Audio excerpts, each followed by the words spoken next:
Salut fidèles abonnés, merci de recevoir les salutations agro-éco-responsables. La terre ne trompe pas, c'est vrai, on ne triche pas avec elle.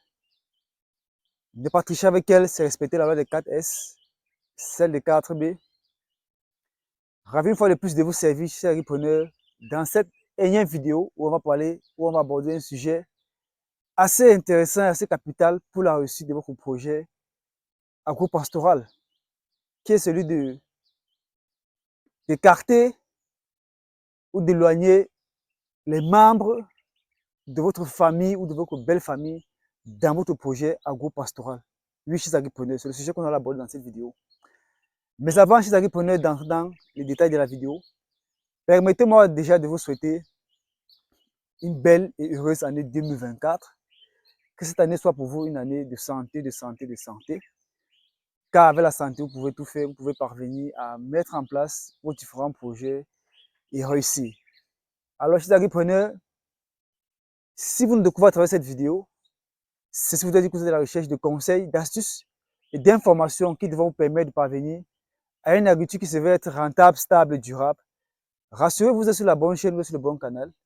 N'hésitez pas de vous abonner, d'activer la cloche de notification afin de ne rater aucune de nos prochaines vidéos. Car chez nous, c'est l'agriculture de terrain chez les agripreneurs et non celle de bureau. Alors, une fois de plus chez les agripreneurs, on va revenir à notre sujet qui est celui d'écarter les membres de votre famille ou de votre belle famille dans votre projet agro-pastoral pour parvenir à une production ou un projet qui se veut être rentable, stable, durable. Alors, je veux sur le contexte. Il faudrait dire chez Agripreneur que nous accompagnons au quotidien beaucoup de promoteurs et il y a un des promoteurs que nous avons accompagné ou que nous accompagnons où nous sommes allés sur le terrain après sollicitation. Nous avons fait un diagnostic organisationnel et structurel et puis on a fait comprendre que il y a telle personne que vous devez écarter totalement de votre projet si vous voulez que ça marche. Il a fait semblant de nous écouter, mais il a maintenu. Et il y a de cela quelques jours, il nous a fait un message disant le chantina, monsieur Lionel, écoutez, j'ai dû écarter euh, tel parce que vraiment c'était grave à l'exploitation, c'est le désordre total, rien n'est respecté, rien n'est suivi, il y a le détournement de fonds, les plantains qui sont coupés en désordre, voilà, il n'y a pas de suivi, il n'y a rien. Alors qu'après le diagnostic, on avait fait part de cela. Et cette personne qui l'a écarté entre-temps, c'est son beau-frère. C'est-à-dire le frère à madame, le petit frère à sa femme. Alors, chers agripreneurs, vous devez absolument écarter ou éviter de travailler avec vos beaux-frères, vos belles-sœurs, dans votre projet agro-pastoral, si vous voulez vraiment réussir. Je suis très sincère et très sérieux dans ce que je dis.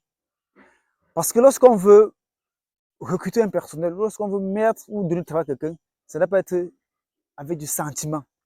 Ça doit être objectif, ça doit être professionnel. Vous devez vous rassurer, vous poser la question de savoir, est-ce que cette personne a des aptitudes, a des compétences, a de la passion, de l'amour pour ce qu'il faut faire avant de lui confier ce poste.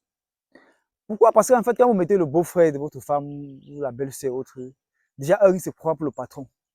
C'est lui qui est à l'exploitation, va dire n'importe quoi aux gens. Je vous gère comme je veux, je fais comme je veux. C'est le champ de ma soeur, parce que c'est le mari de ma soeur qui en a cela. Donc, je m'en fous. On ne peut pas me destituer ici, je fais ce que je veux.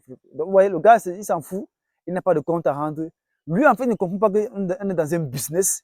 Lui, en fait, ne comprend pas qu'il faut respecter certains canaux. Il faut une certaine hiérarchisation, il faut une certaine gestion rigoureuse, une certaine discipline. Lui, s'en fout de tout ça. Lui, c'est la chose de sa soeur. Il fait comme il veut, il se balade comme il veut. On va rien lui dire. Même s'il fait le désordre, voilà, on ne pourra rien faire. Et or, nous sommes dans du business. On a fait un investissement. Enfin, il faudrait qu'on puisse avoir un retour sur investissement.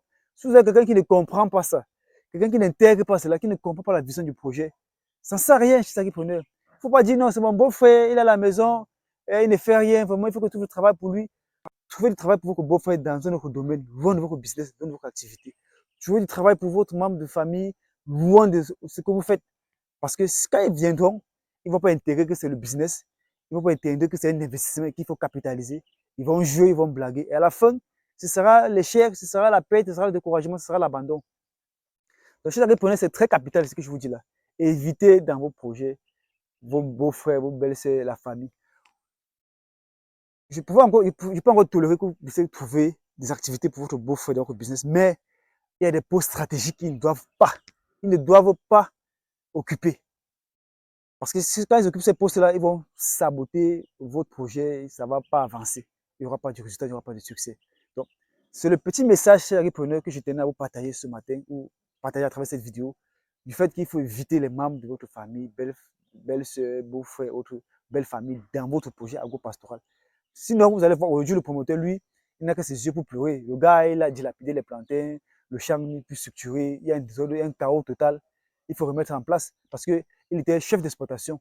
Chef d'exploitation, il n'a pas les aptitudes pour être chef d'exploitation, mais il vient être chef d'exploitation. Chef d'exploitation, vraiment, ça dit que vous avez le cœur de l'exploitation.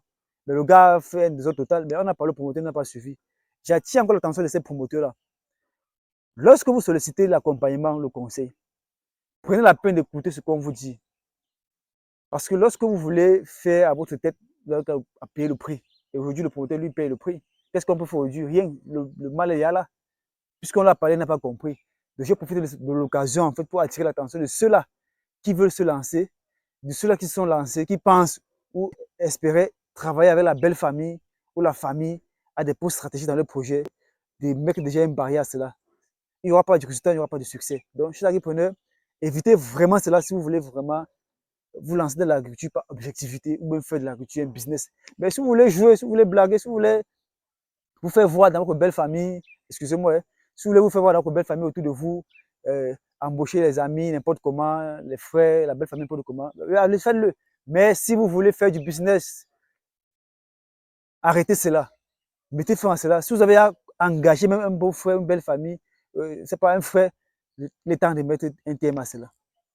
Alors, chers agripreneurs, j'espère que le message est passé et que vous allez mettre en pratique les conseils donnés dans cette vidéo pour parvenir à une agriculture qui se va être rentable, stable et durable. N'hésitez pas à partager la vidéo afin que d'autres personnes puissent bénéficier de ce conseil et sécuriser l'investissement chez les agripreneurs. Disons à très bientôt pour un sujet et pour une vidéo encore plus intéressante, encore plus alléchante. Vive l'agriculture africaine, vive l'agrofricanisme. C'était comme ça pour vous, le Chantina agrofricain. Comme toujours, pour vous servir avec beaucoup de plaisir et beaucoup de bonheur. À très bientôt. Bye bye.